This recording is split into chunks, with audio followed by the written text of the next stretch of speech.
Halo, perkenalkan nama saya Heri Adrian Siotang.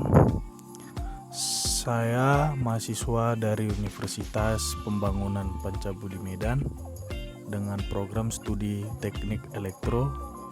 Di sini saya akan mempresentasikan hasil review jurnal yang sudah saya review dengan judul Analisis pengaruh ketidakseimbangan kondisi beban terhadap harmonik arus dan faktor daya generator sinkron 3 fasa. Jurnal Reka Elkomika. Volume dan halaman volume 1 nomor 3 Februari 257 sampai 268. Tahun 2013, penulis Ismail Cumentas dan kawan-kawan, reviewer saya sendiri Heri Adrian Siotang. Latar belakang dari jurnal ini adalah seperti yang kita ketahui, di zaman yang serba canggih seperti sekarang ini, kualitas daya listrik mempunyai peranan yang sangat penting di kehidupan kita sehari-hari. Istilah kualitas daya listrik itu sendiri adalah suatu konsep yang memberikan gambaran tentang baik atau buruknya mutu daya listrik akibat adanya berbagai jenis gangguan yang terjadi pada suatu sistem kelistrikan.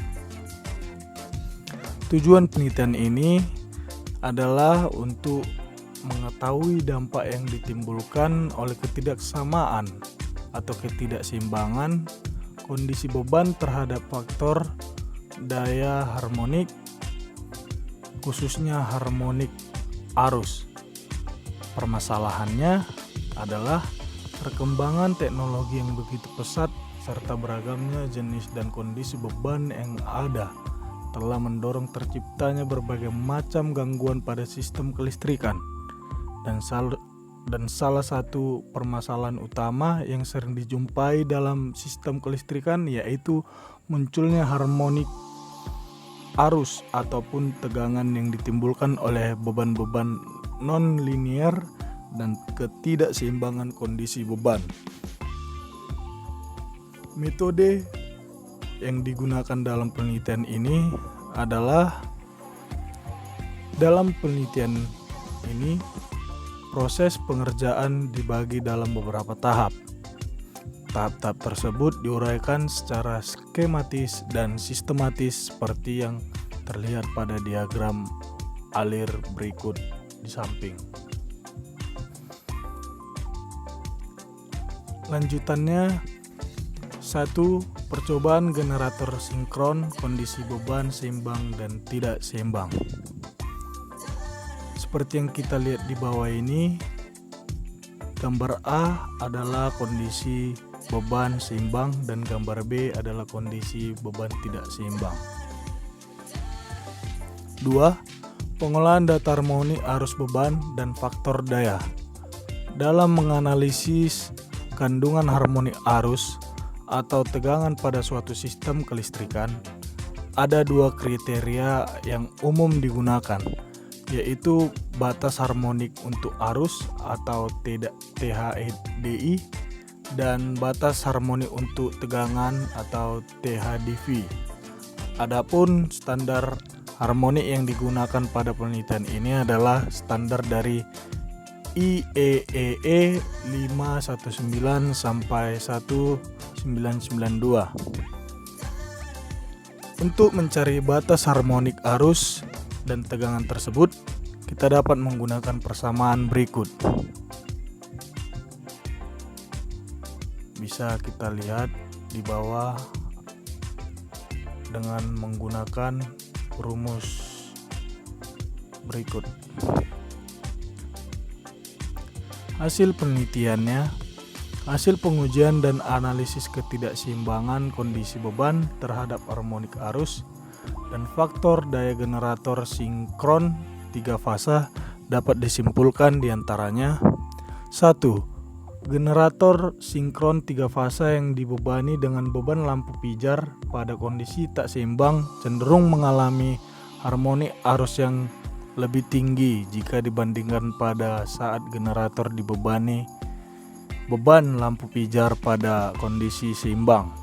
Hal ini dikarenakan ketidakseimbangan kondisi beban pada suatu sistem 3 fasa 4 kawat atau 4 wire 3 phase system dapat menyebabkan munculnya harmoni arus kelipatan ketiga atau triplet current harmonics. 2. Orde harmonik arus yang paling dominan muncul adalah orde ganjil, khususnya orde ketiga. Dengan kata lain, orde ketiga merupakan orde yang paling berpengaruh dalam kecacatan yang terjadi pada gelombang arus keluaran generator tersebut. 3. Adanya harmonik arus pada sebuah sistem kelistrikan dengan kondisi beban yang tak seimbang dapat mempengaruhi faktor dayanya. Adanya harmonis arus pada suatu sistem kelistrikan dapat menyebabkan nilai total arus RMS pada sistem tersebut menjadi naik. Kenaikan arus total RMS inilah yang menyebabkan menurunnya faktor daya tersebut. Hal ini dapat dilihat pada kondisi seimbang. Faktor dayanya berada pada kisaran 0,13 sampai 0,98. Sedangkan pada kondisi tak seimbang faktor dayanya menjadi turun pada kisaran 0,11 hingga 0,75.